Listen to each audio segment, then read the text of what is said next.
Habari za mida hii ndugu zangu watazamaji wa chaneli yako bomba kabisa ya Sifa 5 TV. Bismillahirrahmanirrahim.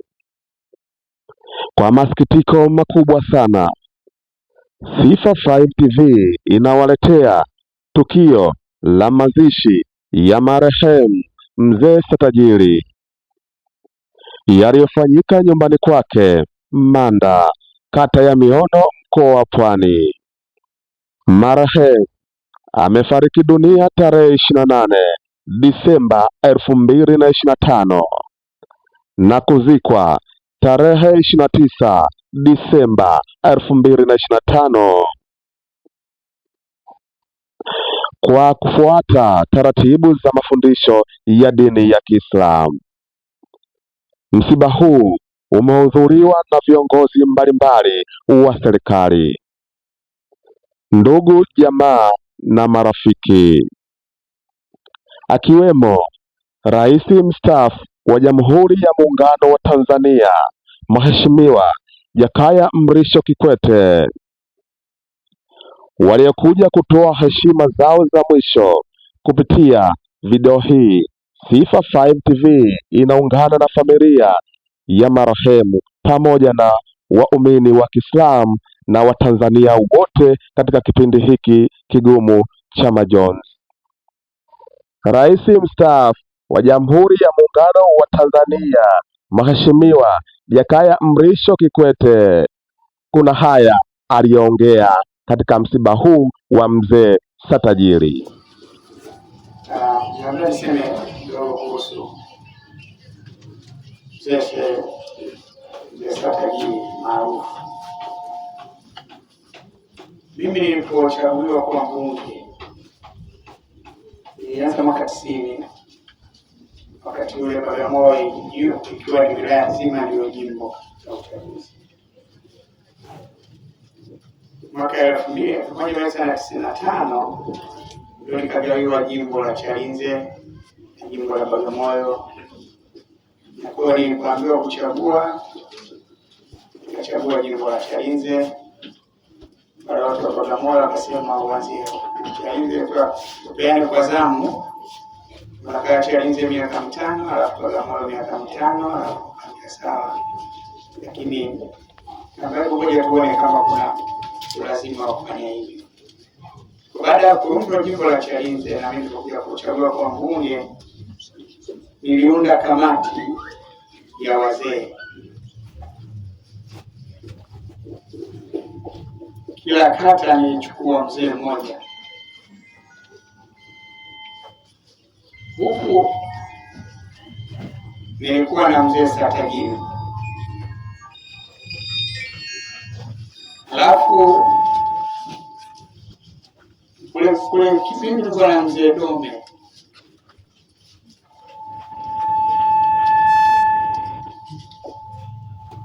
Katikati kwa nilikuwa na mzee Msami kwa Msami. Alafu Kikwazu nilikuwa na mzee Zuberi ya Thumani. Bongo nilikuwa na mzee Mkola. Kiwangwa tulikosa mzee, tukawa na kijana kawakilisha wazee pale Kilwa. Kule Chalinze kule tukawa na Ramadhani Shabani, tukawa na mzee Zaidi Mfunga. Hiyo ndio ilikuwa timu yangu ya wazee. Wakati nilikuwa waziri wa mambo ya nje, nikizunguka nikirudi na kukutana nao, wananiambia jimbo liko salama. Sasa wewe zunguka tu. Hapo vijana wawili watatu na pita hapa na maneno lakini hawatusumbui. Wewe endelea kufanya shughuli zako. Kwa hiyo niliwategemea sana wazee wale katika kuendesha shughuli za jimbo. Na hata tulipokuwa kuna changamoto, basi nilitumia wale wazee walikwenda kwa. Wakati mmoja kama uchaguzi wa mwaka 2000 kule Kibindu tulikuwa na mgombea Samizo, Mungu amrehemu. Tulipokwenda pale kwa Mduma, Watu mwenyekiti wetu wa wilaya alikuwa Mzee Mbagula za Mswahili.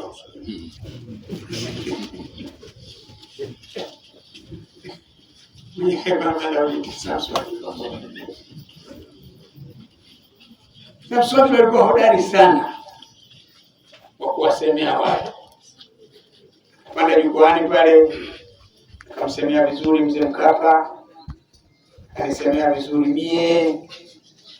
Alipofika kwa Samwizo ilikuwa kama vile kiitikio cha wimbo hatikumuunga.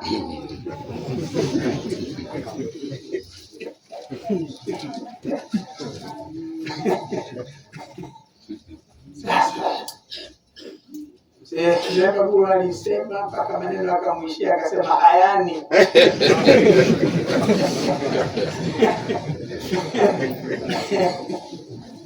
Basi na mimi nikapanda jukwani pale nikazungumza, wakasema kura ya Mkapa haina tabu, kura yako wewe hapa inajaa mpaka kwenye kikapu inavuja, lakini ya huyu hapana. Sasa kauliza kwa nini? Sasa kumbe pale Samwizo yule aliwahi kupewa hela za kikundi cha kina mama. Siwezi kusema kala, lakini hapo sifikii. Na pesa zile nilimpa mimi.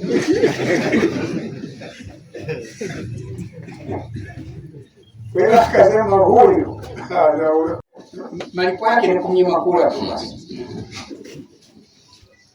Kwa hiyo pale tukajitahidi kusema ondoka, lakini ondoka pale mimi mtu mzima nikagundua kwamba hapa kula hapa za diwani hazipo. Mimi jitahidi kuambia, lakini sasa mimi mkinichagua Mkapa, mkinichagua mimi, mkinichagua sasa mimi mkinichagua diwani hapa wakafu sio uchiji Chadema. Sasa tunafanyaje kazi? Tutatafuta namna kufanya kazi. Mtajua wenyewe tutakapofanya kazi, lakini huyo hapana. Basi porudi nikaamua kupeleka timu ya wazee. Kola Jesperi Asmani na Tajiri. Wanajua kanende ni mkakae pale. Pite nyumba kwa nyumba. Walikaa pale karibu wiki nzima. Wakarudi kuniambia mbunge nadhani pale hali ya hewa tumefanikiwa kuisafisha. Samwizo watachaguliwa, watampigia kura. Lakini baada ya hapo inabidi atafute zile pesa za wanawake. Azilipe, lakini aende pale akaombe. Basi kweli kwenda pale uchaguzi ukapita. Sasa bwana Samwizo Mungu amrehemu. Anasema yule mtoto wangu niliyempata. Alikuwa hawachagui wale. Lakini alinihakikishia wewe watapiga maneno lakini watakuchagua. Wakati mimi nimehangaika na wale wazee.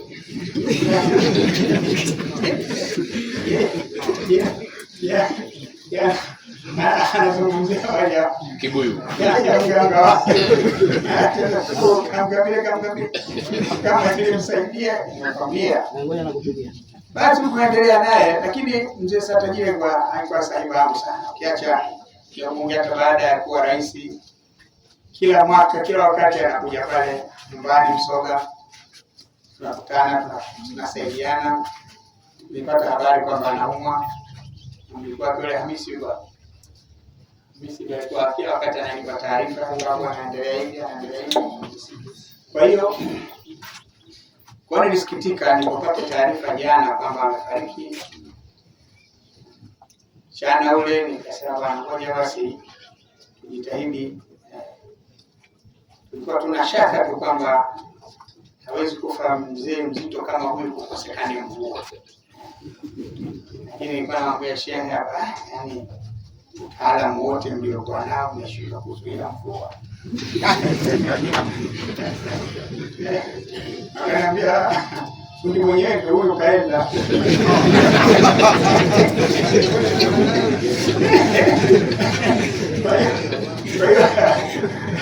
Hakuna tena mtu wa kuzuia mvua. Sasa maarifa yamepotea.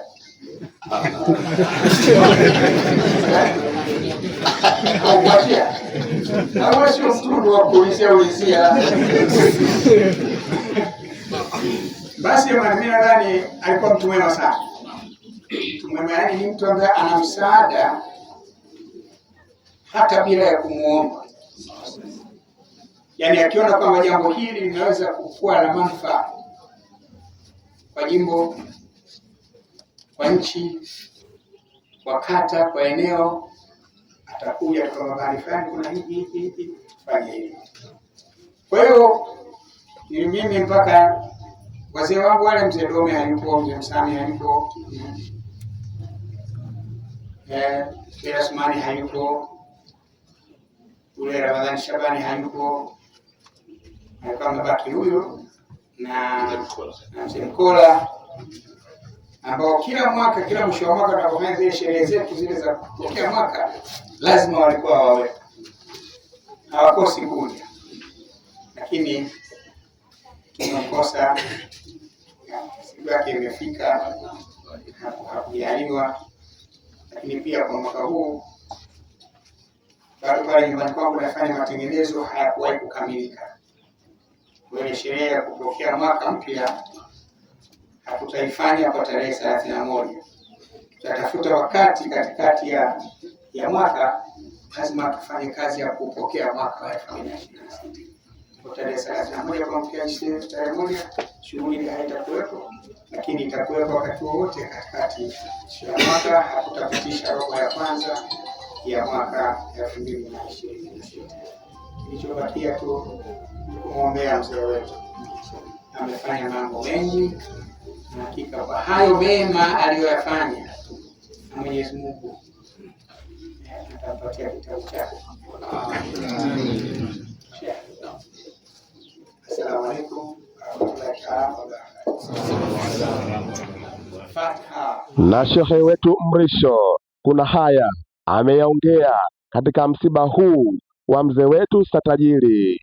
Alikuwa ni msaada mkubwa sana kwa viongozi wa dini ya Kiislamu. Asilimia kubwa ya vijana wengi katika ukanda huu ambao wamekwenda kusoma dini kule Tanga walikuwa wanafadhiliwa na yeye, walikuwa wanasafirishwa na yeye. Hivyo tuna zao kubwa la wanawazuoni ambao kupita katika mikono yake yeye. Wakati huo alikuwa. Hivyo ndivyo yalivyokuwa matukio ya mazishi ya marehemu mzee Satajiri yaliyofanyika nyumbani kwake Manda, kata ya Miono, mkoa wa Pwani. Sifa 5 TV tunaendelea kumuomba Mwenyezi Mungu amsamehe marehemu madhambi yake. Pia tunaomba Mwenyezi Mungu awape subira na faraja familia, ndugu na jamaa wote waliopatwa na msiba huu mzito. Asanteni sana kwa kutazama. Endeleeni kufuatilia Sifa 5 TV kwa habari na matukio mbalimbali yanayoigusa jamii yetu. Inna lillahi wa inna ilaihi rajiun. Hakika kila nafsi itaonja umauti. Na pia Sifa 5 TV tunamshukuru Mtaura Food Point kwa kushirikiana nasi bega kwa bega kwa matukio mbalimbali na habari mbalimbali. Mtaura Food Point tuko naye bega kwa bega. Mimi ni Sifa wa Sifa 5 TV, sauti ya kijiji, maisha yetu.